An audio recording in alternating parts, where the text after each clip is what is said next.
Hello, and welcome to another episode of the Backlot Box Office, courtesy of Backlot 605. I'm your host, Brian Mensing, and as always, joining me is my co-host and partner in crime in the box office, Derrick Veurink. How you doing this evening? Pretty good, Brian. You? I guess I can't complain. It's been a good semi-quiet weekend here. There really wasn't a whole lot going on in the box office here, so I checked out Die Hard at our local state theater just because I Yeah. mean Die You have Hard, it's a to. Christmas, you have to, it's a Christmas movie. I remember Exactly. I remember trying to die on the sword for so many years that Die Hard is not a Christmas movie, and was it last year, a couple years ago, rewatched it for the first time in a long time, and I'm like, oh no, yeah, this is a Yep. Christmas movie. So I proceed to Absolutely. be able to say I changed my mind. So Yeah, it is. It is awesome. I saw it there too. It plays like gangbusters. It was loud when it needed to be loud. It was very mhm. awesome. So It definitely was. I look at the State Theater, the good classic theater that it is, and I definitely picture art films working so beautifully there, but it definitely can handle a nice, good action flick like Die Hard. yep. So awesome. Yeah. So we're gonna go ahead and jump into the box office this week here, and starting at number one, we have coming in for its second week is Encanto at $12.74 million, taking a 53% drop. But I mean, considering we didn't really have anything new coming out this week for the most part, I'm not surprised this comes in at number one again. A good family film. I mean, we're getting into the family season and all. Yeah, family movies tend to be very resilient at the box office. Family. Moms and dads are looking for something to distract the kids with. And of course, when you have the durable Disney brand, that Hmm. sells itself. I was a little bit afraid, because as we talked about last week, with Thanksgiving, it's a brand new release on Thanksgiving weekend. So a lot of families are going to come out for that. Friday, or Black Friday, was going to be especially strong, because the kids are out of school. So I figured maybe this would take a bigger dive. And to be honest, 53%, that's not terrible at all. No, I'd say Um, that's pretty normal. I would say. Yeah, especially again coming off a holiday weekend, I think that's fine. It'll really stabilize next weekend. Well, I wouldn't be surprised if we had like a 40% drop, Hmm. because there won't. I mean, there will be some big stuff coming out next weekend, but nothing necessarily on the family side. So it's going to benefit from Yeah, that. yeah. It's at 58 million, which is already topped the entire gross of the last Disney animated movie, Raya and the Last Dragon. However, that had a lot of caveats with it and complications, whereas this pure Hmm. theatrical, so was able to get to this point in only 2 weekends, which is pretty darn good. Oh, Um, definitely. and again, even with the whole thing where it will be on Disney Plus on Christmas Eve, it was also leaked this past week that it'll be available for digital purchase, movies anywhere, that same day as well. So the clock is ticking for Encanto to make a large sum of money. I'm not sure it'll get to 100 million when all is said and done, unless it No. really has some legs during the Christmas season. Families are looking for animated movies for their kids potentially, but I mean, for now, for a rebuilding the box office type of family movie, it's Hmm. doing pretty good. Yeah, I would agree there. I mean, I guess my only thought is that it's definitely the family movie. It's definitely going to help that aspect of it especially from the animated side. But knowing that we are less than, Three 2 weeks. weeks, yeah, 3 weeks, from Spider-Man, which is more or less a family movie. I mean, it's gonna be your PG-13 kinda thing, but Yeah, everybody and their brother is gonna be taking their kids to go see Spider-Man on the big screen, so they'd rather go watch superheroes more than an animated film, more than likely, unless they're, like, less than, like, 10 years old, probably. yeah, that'll be a very fascinating weekend. We'll get into it, in a couple weeks, but Yeah. the main thing about it is like every movie is going to take a huge dive because, everybody's going to want to see Spider-Man. We've already seen very strong signs that theaters are going to dedicate, at least half of their screens to Spider-Man, Mhm. depending on the Yep. case. So that'll be fascinating in and of itself. But we're not there quite yet. Yeah, So yeah, I remember seeing the email from, Cinemark, "We've added more screens for Spider-Man." Yep. Good. I'm glad I already got my ticket. Thank you, Derrick. We beat the All right. rush. All right. So going into week number 2 is Ghostbusters Afterlife with $10.35 million again in its second week. Is it its second That's week? an accident. That's the third week. That Third was week. gonna say, I was like, wait a minute. I didn't go see that the same week as I went to go see Encanto, but that's Nope. okay. Hey, things happen. So, 10.35 million, 57% drop. Hey, and it broke the 100 million mark, and I would say that's Yep. probably a win for Sony in this respect here. I enjoyed Ghostbusters, and I hope this lands us a sequel going forward. Yeah, I mean, Sony, has always been trying to bring the Ghostbusters franchise back.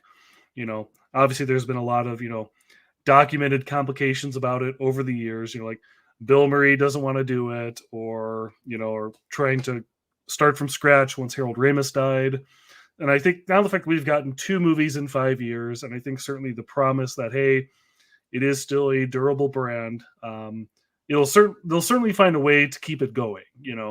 Maybe they'll take some like divergent spin-off paths, not unlike say what they've done with Spider-Man. Kind Hmm. of put it in a few different directions and kind of see what sticks. Um, 'Cause I think I could easily see that happening. As you noted, it crossed $100 million. So for those keeping score, this is the 12th movie to do that this year in 2021. So we're starting to get quite a number of what I consider COVID era blockbusters at this Hmm. point. And it's going to keep on going up here. Again, it's got one more prime weekend before Spider-Man completely wipes it N- out, perhaps. right. Um, but it'll still get to like 120 million or so, which again puts it right on pace with the 2016 movie, which did 125. I This is an overall success for Sony, and it really shows that, hey, pushing this movie off for a year and a half due to COVID, it paid off in the end. So Yeah. Yeah, with all the different movies that we saw Sony offloading to various other services and whatnot, I'm definitely glad they held off on this one because this was definitely one I feel needed to have that big screen release. yep, and see it with an audience and all that fun stuff. So Yes, yes, definitely. All right, so we go into number 3 with the House of Gucci in its second week of $6.77 million, keeping up with the trend of just taking another 53% drop. Um, Again, this is another one of those ones where I'm not very surprised. I mean, everything's a lot of people went out first week to go see these movies and whatnot, and we're just kind of hovering right now until a couple weeks from now. yeah, I mean, again, this is cornering, the adult portion of the box office. I've been talking with people, in my interactions, who are like either have seen the movie, want to talk about it, or like, have you seen it? Because I can't wait to see it. I'm going to go see it on Tuesday. Blah blah blah blah blah. Certainly, lots of excitement. Again, it's got the stars, it's got the quasi prestige of it all. I did do a little bit of analysis here. So even though it's only made 33 million, it is already the most successful pure drama movie of Okay. 2021. The closest thing that came to it was back in August when the Aretha Franklin movie Respect came out. And that Okay. did around 24, 25 million. So the fact that Gucci has already kind of blown past it is a promising sign as we head into December, and as we're going to get very much more of like the Oscar Beatty type movies are going to be more of your Hmm. straight dramas or primarily dramas in the mix here. So Yeah. So what's happening after this 30-day window? I'm not sure yet. I put 30-day window in here because this is coming out from NGM. And the last movie they put out was No Time to Die, which Hmm. basically had a 31 day window ultimately, and then it just went to premium VOD. Okay. So I haven't heard any confirmation on it yet because, again, it's still very early in the box office run. So they're not going to give anything Hmm. away in terms of here's exactly when we're going to put it on VOD. Because, like, with No Time to Die, it came out on a Tuesday and they basically made the announcement the Saturday before. So you only had a few days before you knew. And again, I think as we keep going on back to more of like a sense of normalcy at theaters where they want to have more theatrical windows. I think they're going to keep those cards pretty close to their chest, but I'm still kind Hmm. of expecting around, a 30-day window would put it right around Christmas when Sure. this would hit on VOD, which again is probably when it's going to be cleared out of most theaters because they're going to be busy with all the Christmas movies and they'll have no space for the stuff that's playing right now.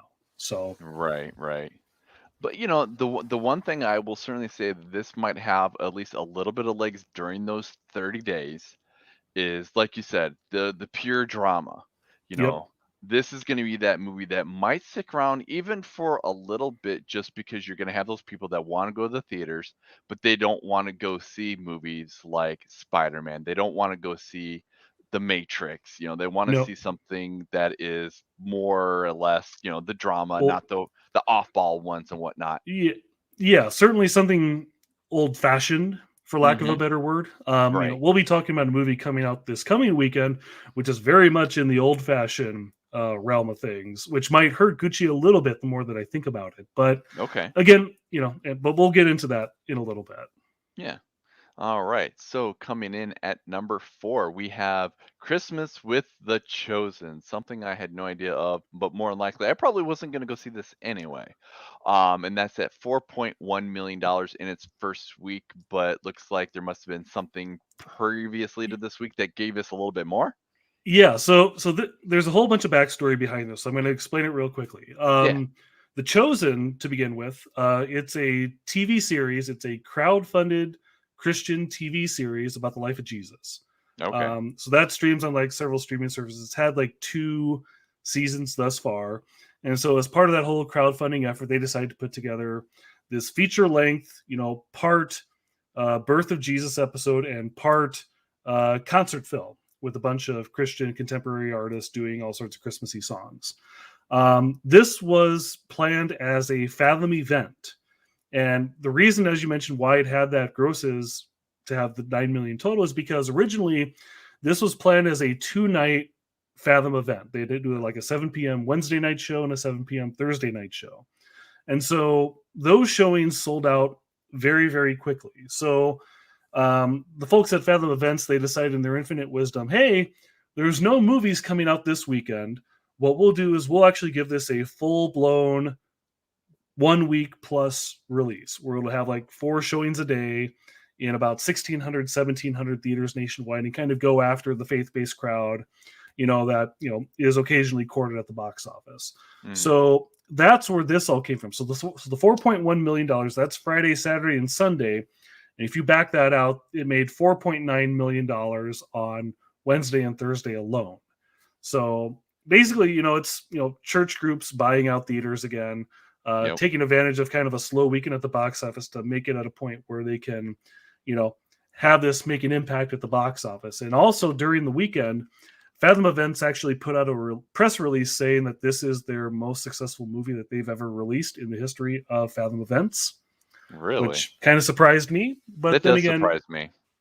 But then again, they, they've got a wide variety of stuff, and a lot of what they do is either like, re-releases of movies, those TCM anniversary events, Hmm. or random stuff, everything from like, Drum Corp to riff tracks to what have you. So this was definitely primed in a position where it could easily go past those and make that. We probably won't see it in the box office next weekend, based on my reading.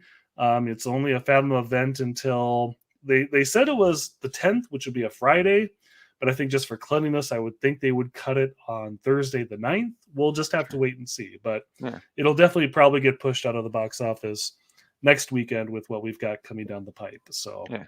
And this is, obviously we would be talking about this anyway because it's in the top 5 and whatnot. yep. But to the point that you made that, if this is, which I'm trying to wrap my head around that, even with some of the anniversary stuff that Fathom Events has done, Hmm. that this is the most successful. But the part that catches me for the fact that for the success that this movie is having is, like you said, it's the faith-based movies. Yep. You know, this is not the kind of movie I myself would go to the movie theaters to see, but there are those groups of people that would go see it. And to have essentially a win for that type of movie for that type of audience, it's good to see, because then that means that hopefully going forward, there'll be more of that. Again, I might not necessarily be that demographic, but if it means there's going to be more of those kind of movies coming to bring those crowds to the theater, Yep. I'm all for that. Yeah, and I think I think we have to talk about also a little bit in terms of just general niche type movies, because it's not just stuff like this. We've talked earlier, several weeks ago on the show, we talked about like the My Hero Academia movie, Yeah. and the anime crowd coming out in droves to get that movie into the top five, And then when we talked about it back then, is we were kind of recognizing that these niche type releases, they'll find the right weekend, the slow enough weekend, like Halloween weekend for My Hero Academia, or the weekend after Thanksgiving, which is kind of like a weekend that studios aren't going to release big movies. So Hmm. you've got these groups that figure out, the prime time to put these movies out because nothing else is coming out. Plus, they've got the built-in audiences for those, and that's where they make these quick one weekend impressions at the box office. So again, as we go into this whole rebuilding the box office type of world that we're in, we'll Hmm. continue to see a bunch of these. So Yeah, which I'm all for that.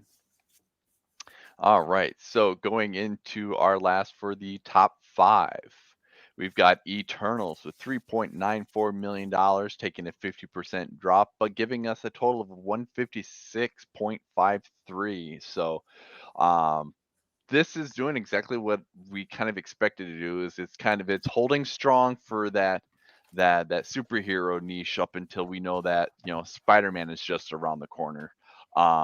The question whether or not if it's going to hold strong enough to the weekend before, or if it's going to finally dip off next week.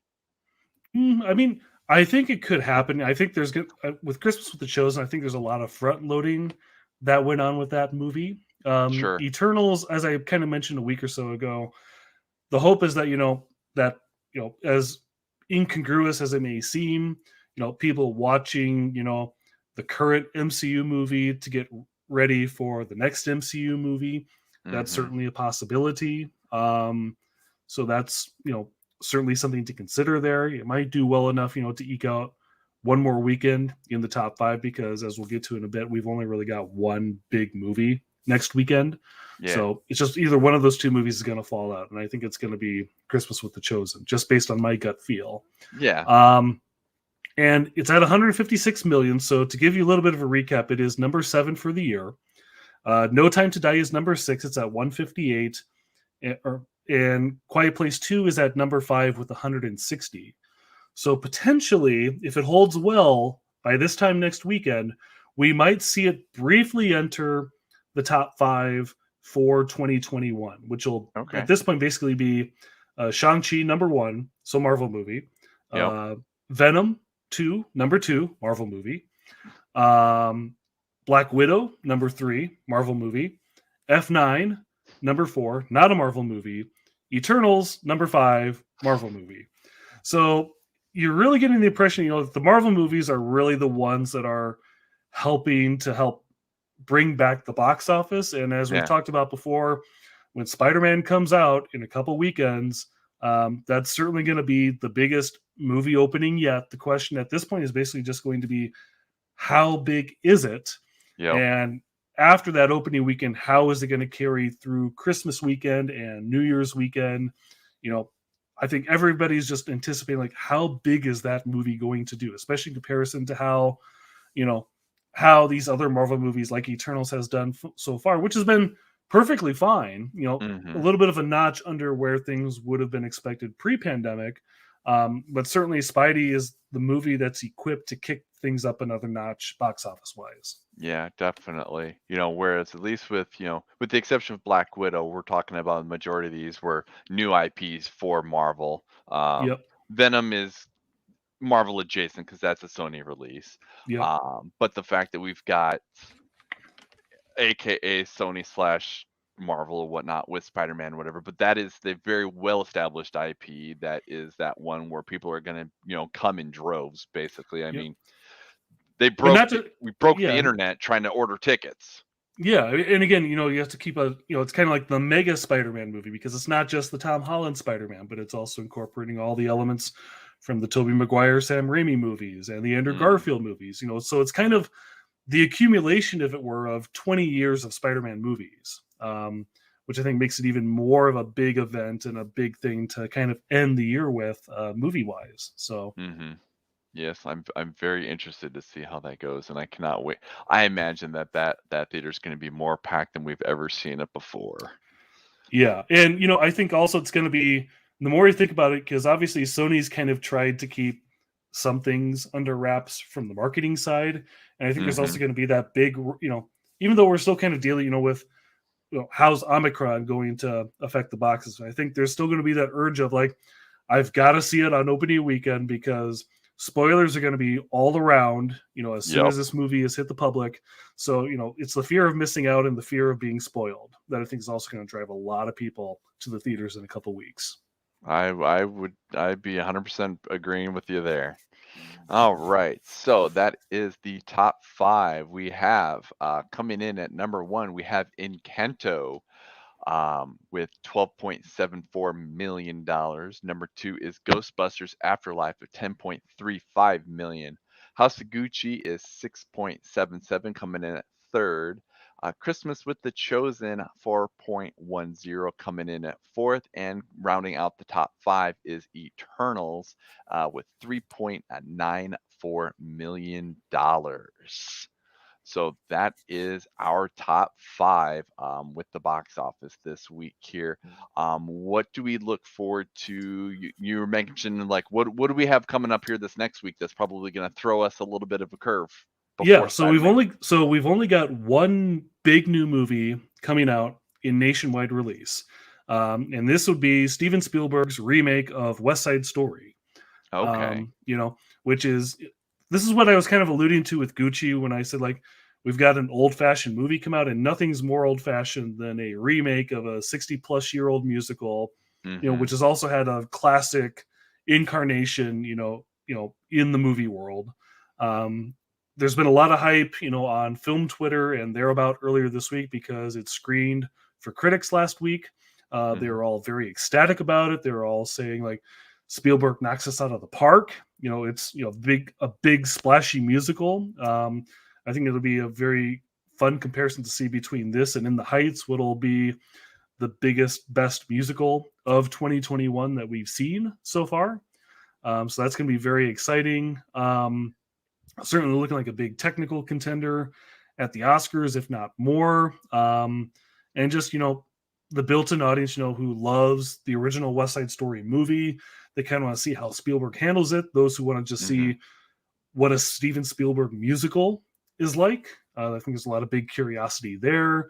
The more I read about it, in the reviews, the more I'm getting excited about it. So I'm So they very have curious. they have lifted. So there's no embargo. They're currently letting the critics give their reviews out. I know there have been like social, no, there have been full reviews that have been published, so Okay. it is out there. And I want to think it's hovering in the 90 percentile on Rotten Tomatoes. I will look at it here quickly, but it is doing very well. Good. And I think it's going to be, again, it's probably going to be another one of those older adult movies where it might have a decent start. Oh, it's at 95% on Rotten Tomatoes. Nice. But it's one of those movies that's probably going to have a decent start because, again, it's the only movie next weekend. So I think that'll draw a lot of attention to itself. But certainly, again, the older crowd, they will come out gradually as it plays through Christmas. Again, it'll be the older audience alternative to Spider-Man and its ilk. So Hmm. I think we're going to look for a much leggy run with this movie. Good, good. I'm definitely looking forward to it. West Side Story has always been one of my favorite classic musicals and whatnot, and it is one of those ones where like if someone were to attempt this movie, like there's only certain people that I think should be able to attempt to try to redo that and not fall flat on their face. And I do think Spielberg is definitely capable of it. Yeah. But if memory serves me correctly, though, this is his first and only musical, right?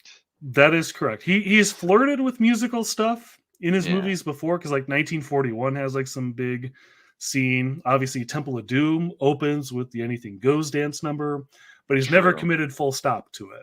And so So that's been a big part of the marketing, is like, hey, it's my first musical. Come and see it.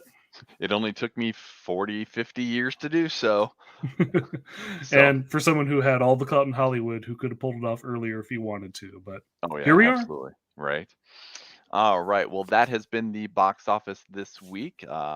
Be sure to join us here next week as we continue to talk the numbers and see how everything plays out. I'm definitely curious how the next couple weeks are going to come, especially when Spider-Man hits the big screen. Hmm. Um, be sure to come check us out on Facebook, Twitter, Instagram, and Letterbox HQ. Follow us there.